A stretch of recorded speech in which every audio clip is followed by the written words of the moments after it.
আপনারা কেমন আছেন? আশা করি আপনারা ভালো আছেন, আমিও ভালো আছি। তো আজকের তেলাপিয়া মাছের সর্ষে বাটনা করব। এই যে তেলাপিয়া মাছ, আর এখানে ফলুই মাছ পেঁয়াজ দিয়ে ঝাল করব।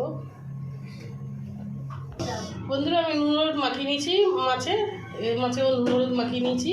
আর এখানে আমি সর্ষে বেটে নিয়েছি। তো বন্ধুরা, আমি তেল দিয়ে দিয়েছি কড়াইতে। এবার মাছগুলো ভেজে নেবো।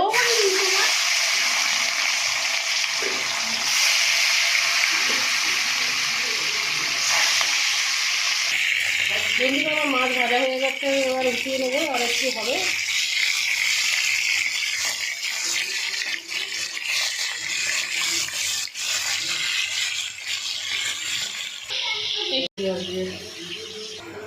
বন্ধুরা, বাড়িতে অল্প ট্যাংরা মাছও ছিল, তো এই ট্যাংরা মাছটাও নিয়ে নিয়েছি। এই একসাথে এই মাছগুলো, ফলই মাছ ট্যাংরা মাছ একসাথে দিয়ে আর ঝাল।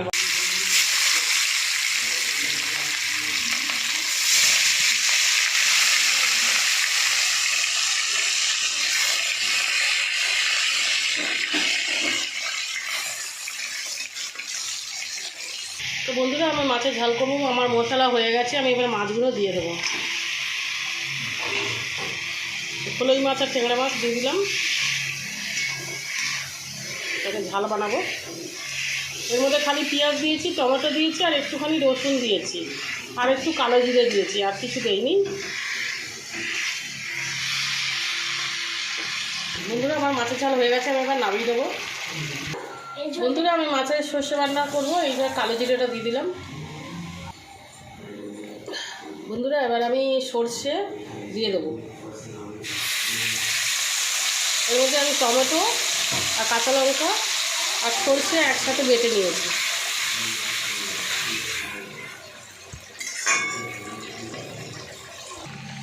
বন্ধুরা, আমি যখন সর্ষে বাটি তখন নুন দিয়ে দিয়েছি। এবার আমি একটু হলুদ দিয়ে দেবো। বন্ধুরা, আমি একটু কাঁচা লঙ্কাও দিয়ে দেবো গোটা গোটা।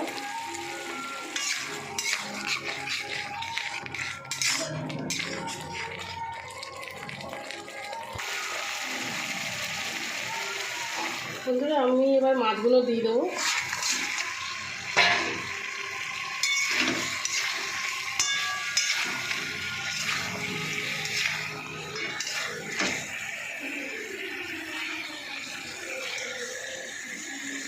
একটু জল দিয়ে দেবো আমি।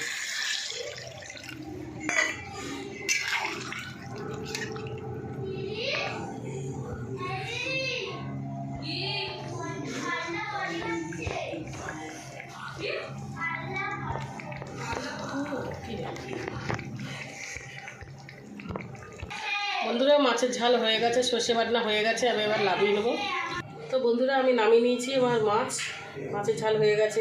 এখানে মাছের ঝাল হয়ে গেছে, আর এখানে সর্ষে বাটনা হয়ে গেছে। তো আমার ভিডিও যদি আপনাদের ভালো লাগে, আপনারা লাইক শেয়ার কমেন্ট করে দেবেন, আর সাবস্ক্রাইব করে দেবেন। তো নমস্কার বন্ধুরা।